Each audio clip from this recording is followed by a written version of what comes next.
Welcome. मैं अमर sir आप सबों का अपने यूट्यूब चैनल पर स्वागत करता हूं। एसबीआई क्लर्क मेंस के एग्ज़ाम, उनके अरिथमेटिक क्वेश्चंस, इस पर हम लोग बात करने जा रहे हैं, हिंदी इंग्लिश दोनों में। आज मैंने 4 क्वेश्चंस लिए हैं, बहुत शानदार हैं। एक टाइम एंड वर्क से है, दूसरा परसेंटेज से है, थर्ड प्रॉफिट एंड लॉस और फोर्थ सिंपल इंटरेस्ट। बहुत मज़ा आएगा। मेंस के क्वेश्चंस का अपना एक लेवल होता है, स्तर होता है और कॉन्सेप्ट चेक होता है। देखते हैं आप सभी कितना एंजॉय करते हैं विथ बेस्ट ट्रिक्स। आई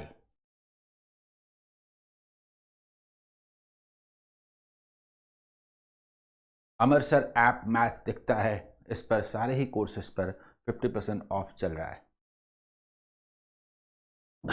जितने भी वीडियोज हैं उनका पीडीएफ टेलीग्राम चैनल अमर सर कॉम्पिटिटिव एग्जाम और टेलीग्राम ग्रुप अमर सर बैंक एग्जाम प्रिपरेशन पर दिया जा रहा है। वहां से डाउनलोड करें और प्रैक्टिस करें। तो चलिए शुरू करते हैं आज के सेशन की। पहला क्वेश्चन आपके सामने है टाइम एंड वर्क का। A certain number of men can do a work in some days. When 8 more men would join them, then the work would be finished in 40% less time. Two unknowns है ना, man and days. तो two equations चाहिए. If 33 and 1/3% less men can do the same work in 30 more days, then in how many days can 12 men finish half of the same work? दो तरीके से बनाता हूं। एक यूजुअल तरीका है, ये सेकंड मेथड रहेगा, और एक स्मार्ट वे है, वो फर्स्ट मेथड होगा। चलिए पहले स्मार्ट वे से सॉल्व करते हैं। जरा देखिए, सबसे पहले फर्स्ट मेथड की बात करते हैं।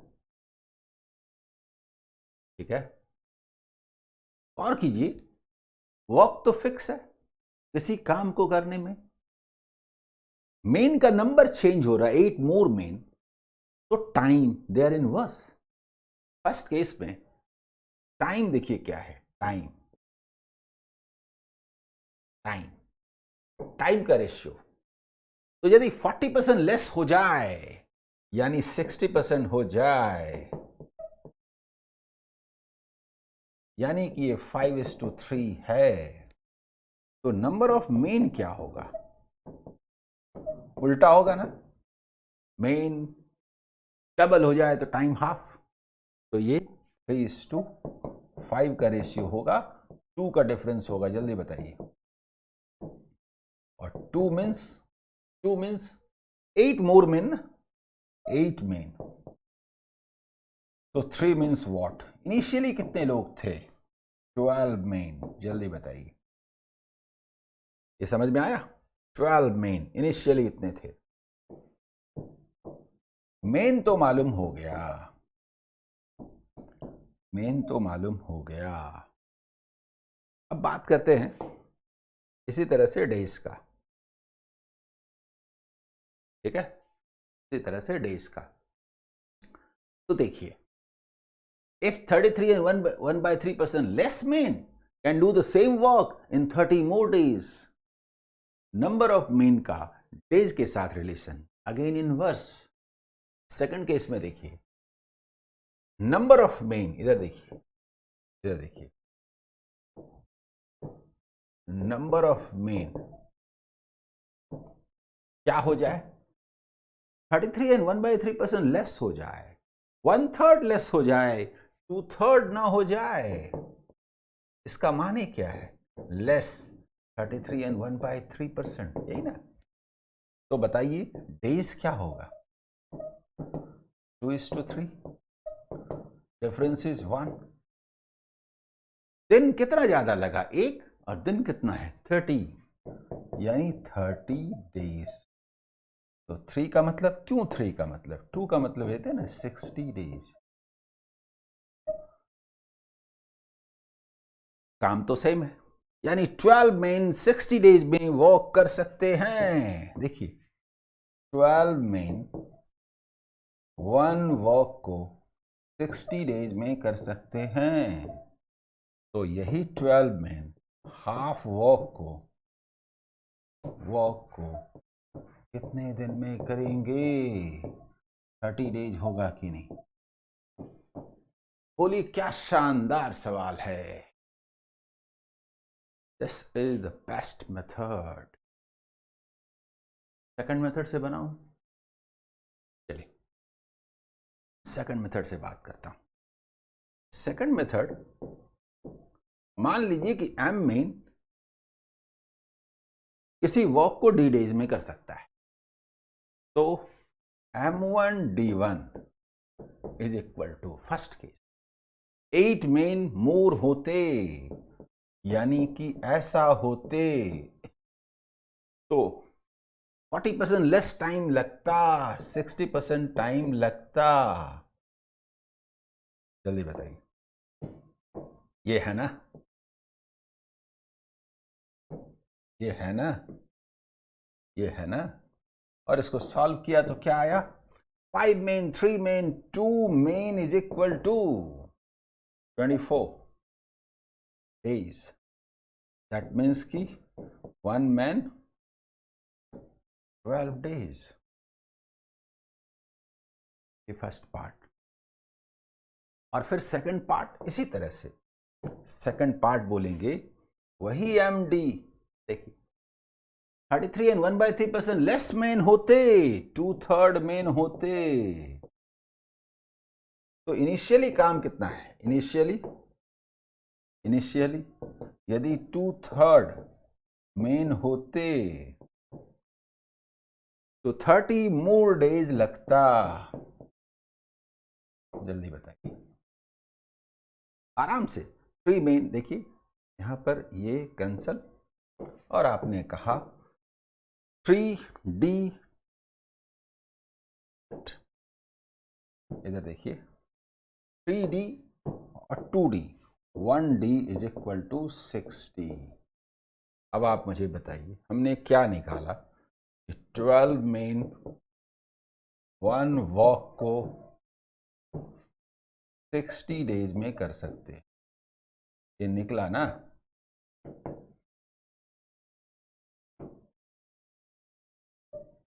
तो वही 12 मेन पूछा है, हाफ वॉक को कितने दिन में करें?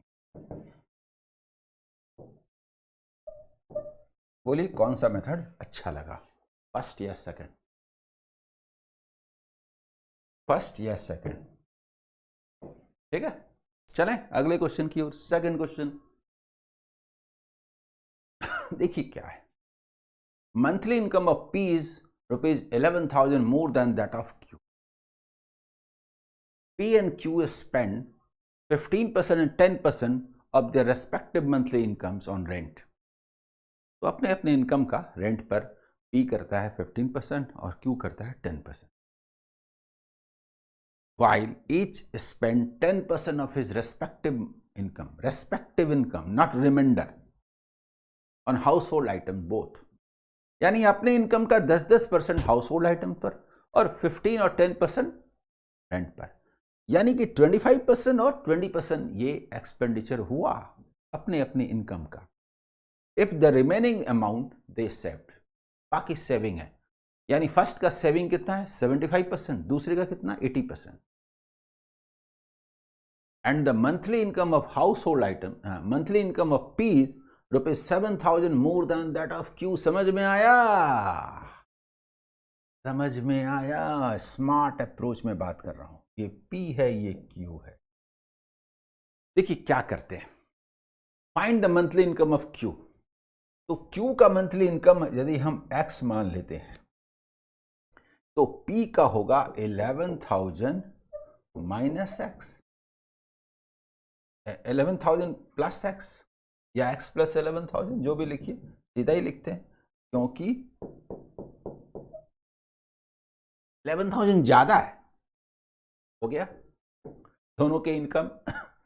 ये एक्सपेंड करता है 25%, 15 प्लस 10, तो 75% सेविंग है, और ये 10 और 10 20%, तो 80% सेविंग है, और इसका सेविंग इससे कितना ज्यादा है? 7,000। मुझे बताइए ये कैसे आया, बताता हूं। ये आया 100 माइनस 10 प्लस 10 ऐसे, और ये 100 माइनस 15 प्लस 10 ऐसे। सेविंग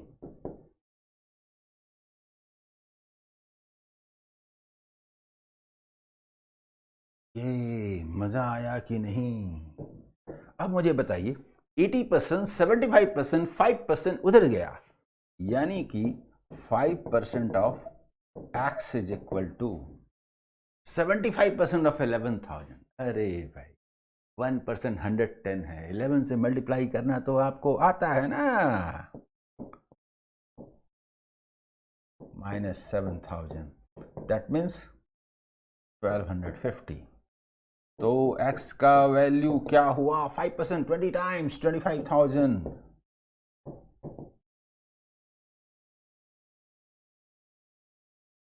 मेंस के क्वेश्चन का अपना नेचर होता है, कोई क्वेश्चन इजी भी होता है, कोई मॉडरेट होता है, तरह तरह के क्वेश्चंस होते हैं।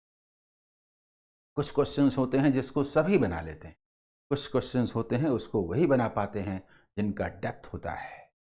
लेकिन डेप्थ के क्वेश्चंस को भी यदि आप ऐसे बना लें, पिछले क्वेश्चन में ही आपने देखा, तो फिर एग्जाम में आपका परफॉर्मेंस का लेवल अलग ही होगा। अगला सवाल, question number 3। When a man sold a watch for rupees 4,000, then he makes a loss in this transaction. इसका मतलब कॉस्ट प्राइस ज्यादा है। If the man would sell the same watch rupees 5,000, then he would make profit of 2/3 the loss what he lost on the initially। इसका मतलब ये हुआ कि पहला जो सेलिंग प्राइस है वो रुपीज 4,000 है, कॉस्ट प्राइस तो ज्यादा होगा क्योंकि लॉस हो रहा है, और दूसरी बार प्रॉफिट हो रहा है। जल्दी बताइए। तो दूसरी बार ये ज्यादा होगा सेलिंग प्राइस, और ये 5,000 है। समझ में आया? अब एक इंटरेस्टिंग ये है कि जो प्रॉफिट है ना, ये 2/3 है लॉस का। लॉस को यदि हम 3 माने तो प्रॉफिट 2 है। जल्दी बताइए। ऐसे तो गैप 5 का क्यों न है? जल्दी बताइए, मैं बताता हूं मैं क्या कह रहा हूं, सुनिए।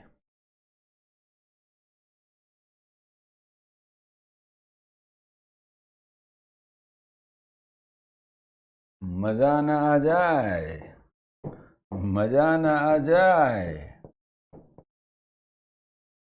हा, जल्दी बताइए। तो 3 का मतलब क्या, या 2 का मतलब क्या? 3 का मतलब देखिए 1,000 का गैप है, 5 है, इंटू 200 600। या अगर इसको निकालते हैं तो रुपीज 400। इधर से बैक कीजिए या इधर से फॉरवर्ड जाइए, रुपीज 4600 आंसर। जल्दी बताइए। शानदार सवाल है कि नहीं?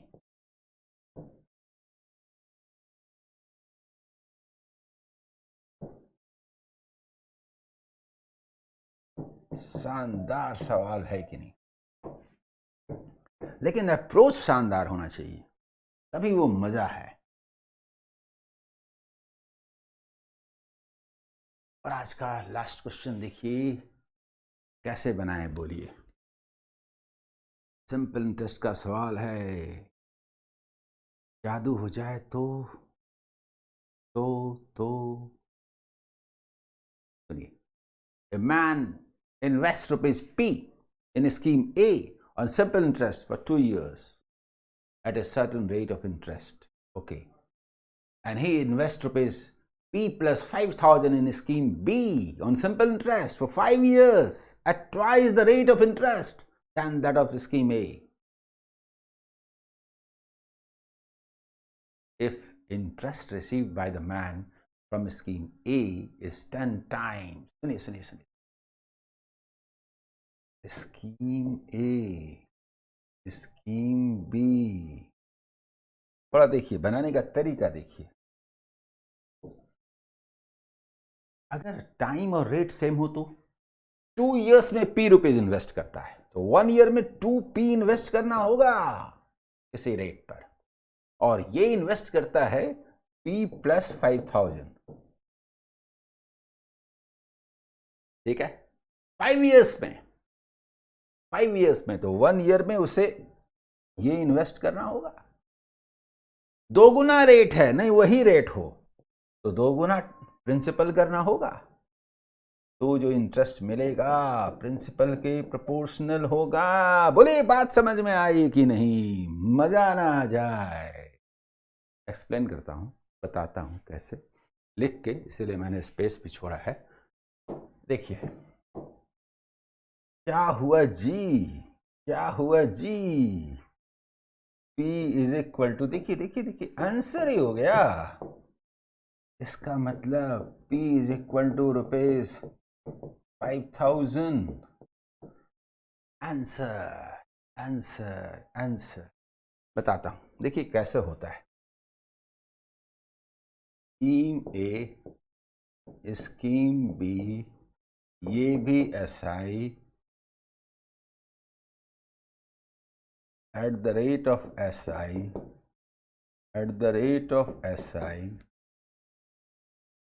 2 इयर्स के लिए है, ये 5 इयर्स के लिए है।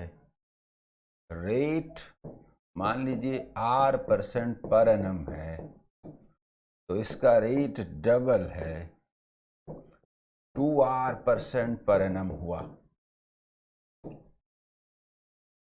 ठीक है। और सिंपल इंटरेस्ट अगर 1 है तो इसका सिंपल इंटरेस्ट 10 है, 10 टाइम्स। 1 और 10 नहीं ले सकते, XY लिखना है, X लिखना है, X है तो 10X, पर वो लिखना नहीं चाहता हूँ, रेशियो बात करते हैं, लिख भी देता हूँ रेशियो। इसका मतलब क्या हुआ? इसका मतलब हुआ, थोड़ा देखिए, इसका मतलब हुआ 2 into 1 into P for 1 year at R%, ठीक है। और नीचे हुआ 5 into 2 into P plus 5000, ये भी this, then ratio of SI 1:10। किसी रेट से किसी समय में जितना पैसा जमा करते हैं उसी रेट से उतने ही समय में 10 गुना पैसा जमा करेंगे, तभी न 10 गुना इंटरेस्ट होगा। इसी को मैंने ऐसे बोलिए। एग्जाम के क्वेश्चंस खूबसूरत होते हैं कि नहीं, उसके डेटा एक दूसरे के लिए बने होते हैं कि नहीं, मजा आया कि नहीं। मुझे पूरी उम्मीद है कि आपने इस सेशन को एंजॉय किया होगा। मेरा सिलसिला जारी रहेगा, मेंस के लिए जबरदस्त तैयारी कराने जा रहा हूं, रोज वीडियो देखिए। Okay, all the best, bye.